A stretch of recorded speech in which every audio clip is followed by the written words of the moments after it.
Kejriwal's Delhi Dharna. This is not anarchy, Mr. Home Minister. This is a revolution. What we have witnessed in Delhi is historic. For the first time since independence, a legitimate political party has refused to play by the rules that all political parties in India have battened on for 65 years. For the first time, a state government has taken on the central government at its own doorstep. For the first time, a chief minister and his entire cabinet sat in protest in their own capital. For the first time, their own police force was ranked against them in their thousands. Now, the immediate reason for this may be the demand for the suspension of 5 police officials, but the actual reason is much more basic and more fundamental to the democracy. That is, the accountability of the rulers to the ruled. The rulers are not just politicians and the bureaucrats, they are also the larger constituency that benefits from the present status quo. The industrialists, the TV, the news organizations, the South Delhi socialites, the intelligentsia that makes a nice living by appearing nightly on TV panel discussions. In short, all those who are comfortable with the status quo. They have, with the assistance of disgruntled elements like Kiran Bedi and Captain Gopinath, unleashed a veritable barrage of abuse and condemnation against Kejriwal and his party, terming him dictator, anarchist, chief protester, lawbreaker, and so on. It is because they feel genuinely threatened by the forces that the AAP has unleashed, the ethical standards that it has prescribed and demonstrated, the personal examples that its leaders have shown. Because they know that if these paradigms become the norm of New India, then the sandcastles that these privileged reside in shall come crumbling down. And they accuse Kejriwal of not following prescribed conventions, protocols, or procedures, and thus encouraging anarchy. Now let us look at just 3 of these alleged transgressions. The first one is Law Minister Somnath Bharti asking for a meeting of judicial officers of Delhi. Now what is improper about this? Isn't the judiciary a part of the government, funded, staffed and appointed by the state? Yes, it is operationally independent of the government as it should be, but it is certainly not a holy cow whose performance cannot be questioned or monitored by the people of this country through their elected representatives. The judiciary is meant to serve the people, just as the bureaucracy is, and it cannot have internal accountability only. An elected government has to have the right to review its performance, especially given the pathetic state of disposal of cases in courts. In my view, Mr. Bharti was within his rights to take a meeting of judicial officers to assess the shortcomings of the system. But this is the first step to remove these shortcomings. Yes, he could have routed the request through the High Court, but this was a trivial error and certainly not a grievous violation that the media made it out to be. To the contrary, the Law Minister should be lauded for his initiative in seeking to address the issue instead of washing his hands as all law ministers of this country have done so far. As if the collapse of judicial redressal system was no concern of the government.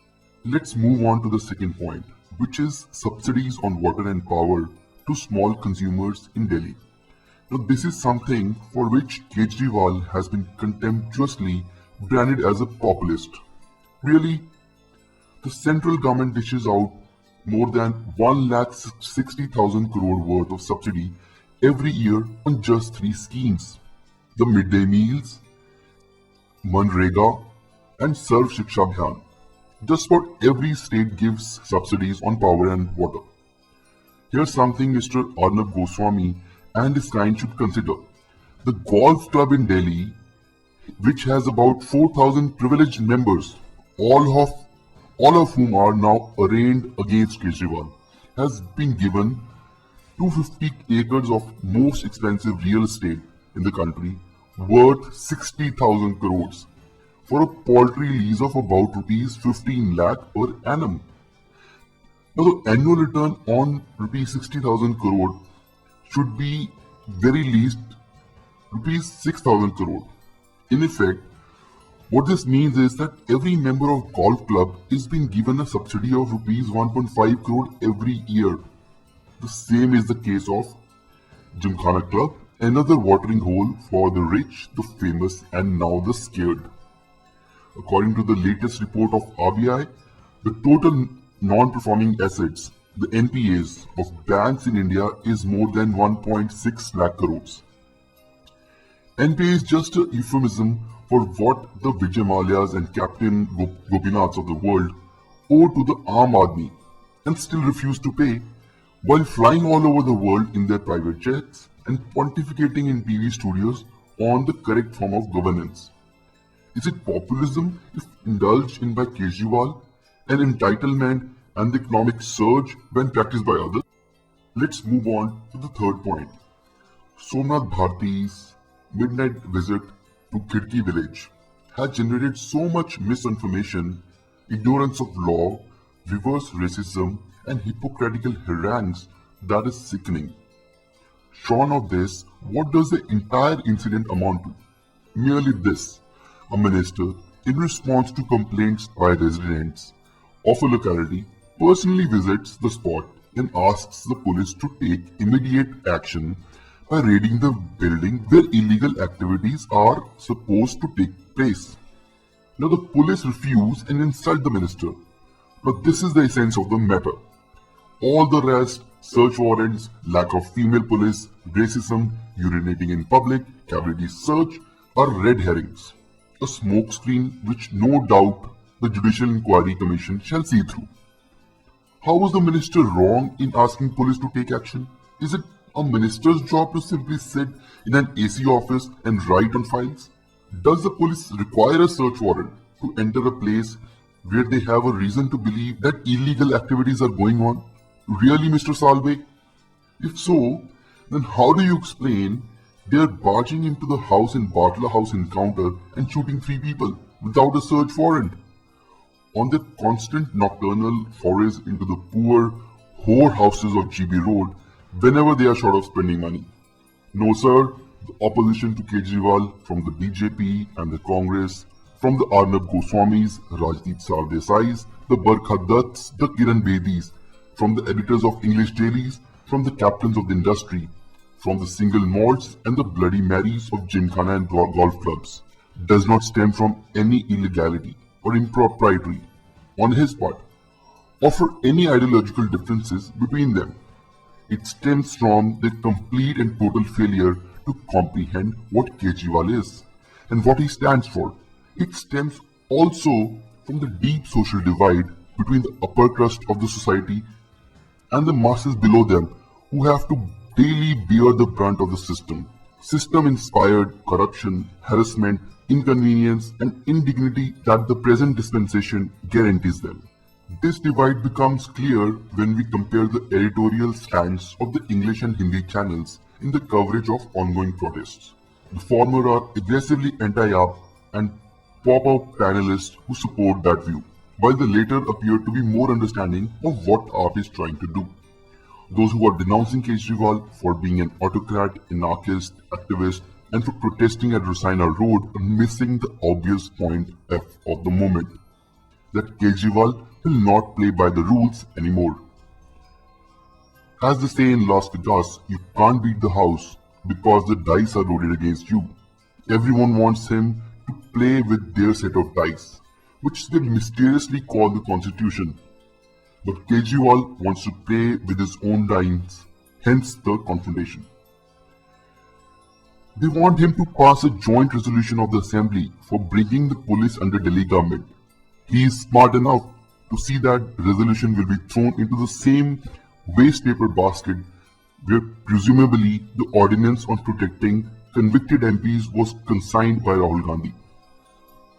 They want him to be a good boy and take his dharna to Jantar Mantar, where all civilized protests begin, and inevitably, while the government of the day can get on with its gerrymandering uninterpreted, he knows that unless he disrupts the comfortable existence of the Borgias, he may as well relieve himself in the Yamuna for all the difference he will make. They want him to sit in the secretariat and be guided by his bureaucrats and lose all touch with reality. He won't fall for this Pavlovian routine. They desperately want him to become one of them, red light, siren, gun-toting commandos, Lutyens bungalow, and all. But he knows that if he falls for this, he loses his USP and becomes just an intern in this hoary club of gnarled signers. They want him to follow the script co-authored by the political parties of the day, not one excluded, because this script contains an agreed upon plot, wherein the politicians make noises but they don't act against each other, when corruption is a soundbite, where dynastic succession is silently accepted, where no one is interested in finding out whether the hundreds of crude Swiss bank accounts contain anything other than Swiss chocolates. Kejriwal, however, wants to write his own script with substantial inputs from the Aam Aadmi, not from the Ambanis or the Radias or the Shobna Bhartis. They want him to talk about corruption, but not to do anything about it, something Manish Tiwari's poetic flair would term willing to wound but afraid to strike, an attitude as old as Chanakya and Kautilya, which offers all of us categorizes why the good offices of Arnab Goswami and little else. But Kejriwal is no respecter of Machiavelli or Chanakya. His vocabulary is limited because he can only call a spade a spade. He is colorblind because he can only see in black and white, and therefore he insists on striking and not just talking. Is there any cause for surprise, therefore, at why the present dispensation, both in and out of the government, is rattled by this 5'4" insect from Ghaziabad? He is neither fish nor fowl. He defies understanding. The establishment has made the supreme mistake of trying to counter him by quoting the rules of the game. They are past masters of. But Kejriwal has changed the rules, and now they don't know how to control him or neutralize him. For the time being, Kejriwal knows the new rules, and he is springing them on the carpetbaggers one by one, catching them by surprise all the time. Forget the English TV channels, they rarely get anything right. Forget the Manish Tiwaris, the Kiran Bedis, the FICCI spokespersons, the Meenakshi Lekhis. They are either scared witnesses or rank opportunists. What they all do have in common, however, is that they have failed to see how the common man, the Aam Aadmi, are gathering behind this diminutive man with the perpetual cough. The sincerity, integrity, and the commitment of this man is phenomenal.